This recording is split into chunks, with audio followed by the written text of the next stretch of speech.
Namaste, Jai Bharat. This is about the fighter jets fighter aircraft program of Bharat.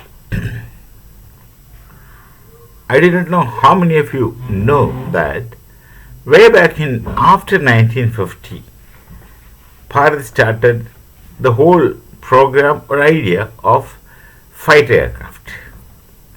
Then it was dealing, dialing, bureaucratic knots, and many factors, few known and the large unknown.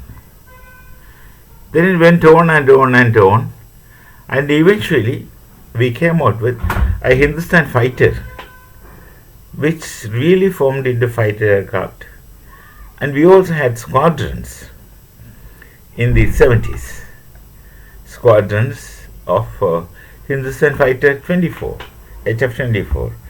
And as I understand, given my small experience with HFs, they were good enough. I do not know the details of it, especially the machine functioning maneuverability. Maneuverability should have been all right, but the machine functioning, engine aspects, instruments aspect, and airframe aspect, and the armament aspect, these things I don't know. But they were good enough, and also flying at reasonably good speed given that time. And then, of course, with that, the whole thing stopped. I do not know, or who put an end to this, or who is not interested in it, or what must be the reason is really not known. But then that could have gone ahead from HF 24 to HF 25, 26, 27. That's how experiment goes. And out of that, some you will discard and some you will keep, which are successful. So, but this did not really took place, and that's it.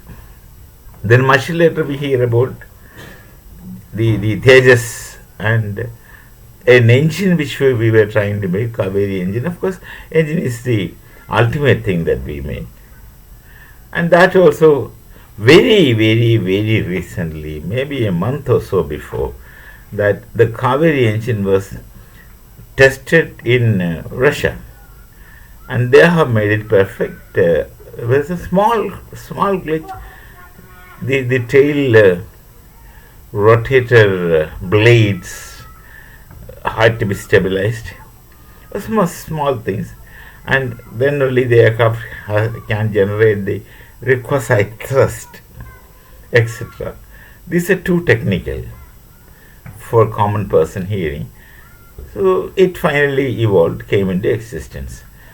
But then the whole Tejas program, I think, now is going to be shifted from HAL. HAL had been delaying. I don't know if it is willfully or wantingly, I don't know. That area I would not touch, I don't know. But fact of the matter is that the output is that HL was delaying.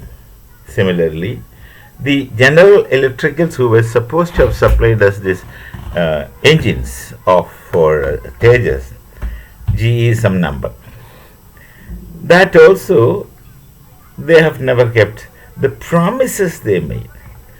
And what could be the reason? You can speculate. Anybody can speculate. But that never happened. For the namesake, whatever they did is only for the namesake what they did. That's not going to help us. And Russia, our closest, one of the closest friends, among the two close friends we have, one is Israel, another one is Russia. And Russia, a very time-tested friend, who always stood by Bharat. Even Russia was not giving us the engine technology. Bharat wanted them to, that's called source code, I suppose, technically. Bharat wanted all entire technology transfer, source code, and Bharat wanted them to manufacture the engine in Bharat, like we have done so many things, so many other things with Russia. So many different things with Russia. Our missiles with them, joint production. They also know, and we also know, that this joint venture always helps. Joint venture always help. When you talk about 71 watt, this of course I know personally. We were using the Russian transport aircraft Antonov 12 as a bomber. How we bombed Pakistan, especially Sargodha airfield those days, completely destroyed Sargodha using this specific special aircraft, Antonov 12, which is not a bomber at all, which doesn't have guns. Of course, we had to put two guns, not two, whatever required number of guns in the Antonov, and then put gunners there. So we have used it very effectively for bombing, and then the Russians came to see how we have done it. So Bharat is popular for Jugaad. 2 plus 2 will become 4, and Bharat also know that 5 minus 1 is also 4. So that we'll be able to do, our technicians, but we don't have that initial technical substructure upon which we can create. That takes a lot of time. If you look at the history in the past, cryogenic engine was a precious demand. Now before that, supercomputers were a precious demand. There's no one in the world who were willing to give a supercomputer to Bharat. They don't want to give. That's competition. That trading ethics comes into play. They wouldn't want us also to make money. They consider only it as a trading thing. It's our national security. Nobody gave us a supercomputer. Eventually, we made our own supercomputer. With that, it's done. Then comes the question of cryogenic engine. And cryogenic engine, no one was giving us. Eventually, we made our own cryogenic engine. So, whenever we were compelled, we used to make our own. And today, in Modiji's Bharat, that the enthusiasm is several times more than what it used to be during Indira Gandhi's time. Several times more, and we people of Bharat are basically nationalists, fundamentally nationalists, and fundamentally who belong to the Sanskriti of Bharat. This is a normal character of a citizen of Bharat. And when somebody at the apex who is selfless and who is very conscious about the Sanskriti of Bharat, who is a nationalist in toto, in capital letters, supports anything that's in the interest of nation, then it's natural that we will get our output and results in an amazing, fast manner. Precisely those things are happening. So this engine, which we were after the life of the engine for several years, Kaveri engine, even that, of course, Russia helped, and we made it successful.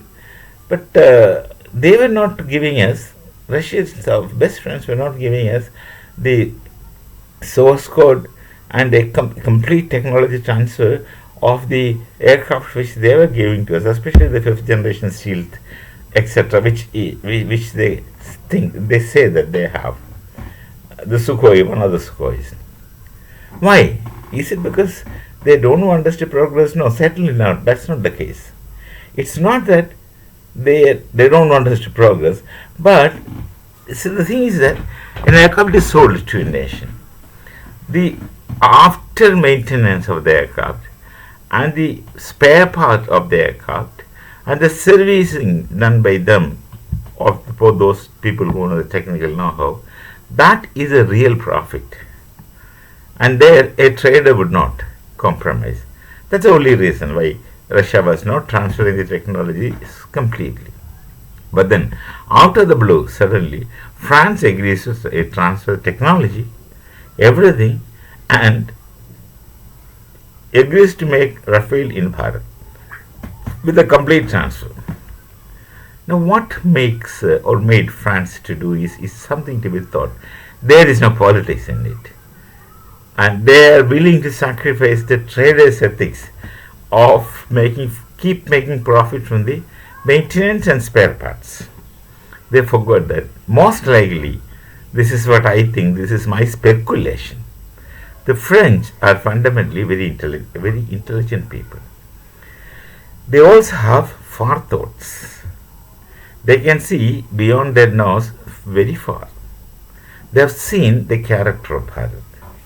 They would not mind losing some amount to obtain a transparent, trustworthy standing friend. In one sentence, that is the reason. France wants friends, and a kind of friend like Bharat. They have seen how Bharat is friendly to Russia, stand by them like rock, and of course Israel, standing by them by rock. Recently, my Prime Minister went to Israel. When the whole world is hesitant to even speak to them, we went there explicitly and addressed the parliament. This gives a message that we are with you, people of Israel. It is really the case that the people of Bharat are with the people of Israel. Not just yesterday, it was for centuries. Traditionally, historically, the Hindus are with Jews. I am telling, when I say Hindu, I consider every Bharatiya as a Hindu by virtue of the Sanskriti of Bharat. Because for a Hindu, it's not faith system that makes you a Hindu, it's a culture that makes you a Hindu. And the culture in our language is Sanskriti, because I keep saying Sanskriti because Sanskriti has much wider connotation and meaning, and it is much more pregnant with the concepts than a simple term of culture. I would say that, since though it may take long, though my video may be longer, but I just try to cut short. Sanskriti is a refined human existence, simple. Culture is a refined human existence. But Sanskriti is a refined human existence based on a knowledge tradition, which is not the case with culture. And what's knowledge tradition? It's a Veda Upanishadic knowledge tradition of Bharat. And Veda Upanishadic knowledge tradition is not confined to Hindu Dharma. It is available, and everyone living in this land, they are patterned by that. So, Sanskriti is refined human existence based on a knowledge tradition, which of course is the Veda Upanishadic knowledge tradition, with an inbuilt towards the transcendental. Simple. Transcendental is not necessarily God. Transcendental is an inbuilt aspiration. Like Adolf Otto defines, it's a fundamental intentionality of human being towards sacred, because he defines religion. So the question of sacred comes. For us, the question of sacred doesn't come. For the question of ultimate reality comes. We don't attach even divinity with that. We don't have to attach divinity with that, because we perceive divinity in everything, animate and inanimate, in the entire cosmos.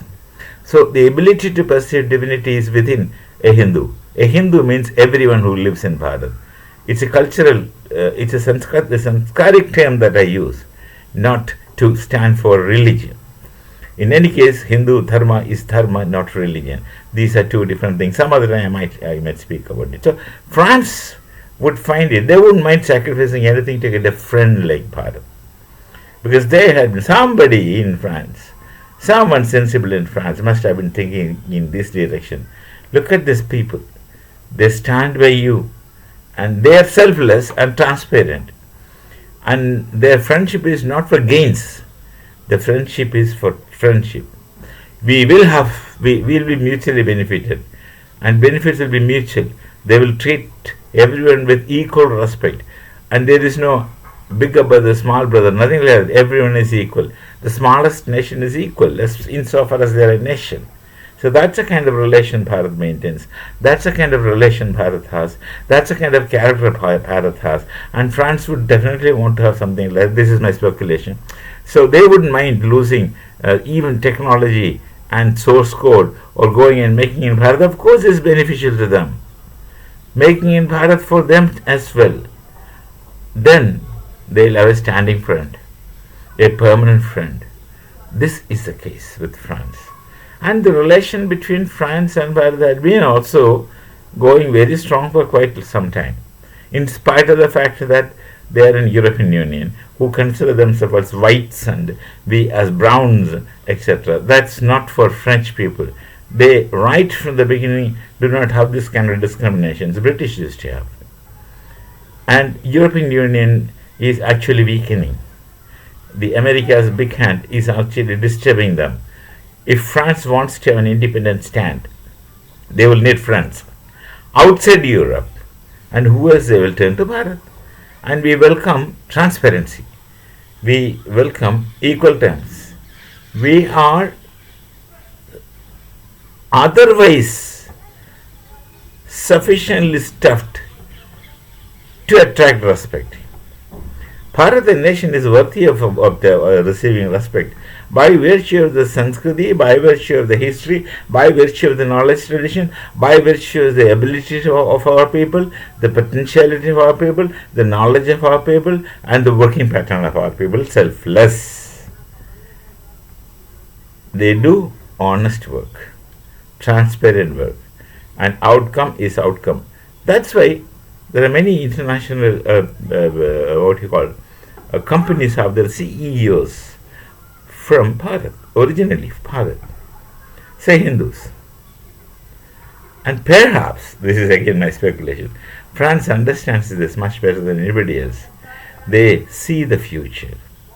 Many others who are just bothered of their immediate give and take relations and benefits, trading character, they don't bother to look into the future, but France does that. And France had been historically capable of doing it. Not just Notre Dame de Paris, but there are many modern people who can look into the future. Not just René Descartes, who is called as father of European modern philosophy. Not just René Descartes, not just Auguste Comte, not just several people like that, but the great intellectuals. The French people are great intellectuals but speculators, not experiential thinkers, not even assimilated thinkers like the Greeks. Anyway, I spoke more than what I intended. It took a longer time. We shall meet again. Let's hope the France-Bharat relations will be as formidable as Bharat-Russia and Bharat-Israel relations, which are time tested. Let's hope so. We shall meet again. Namaste. Jai Bharat, Jai Sri Ram.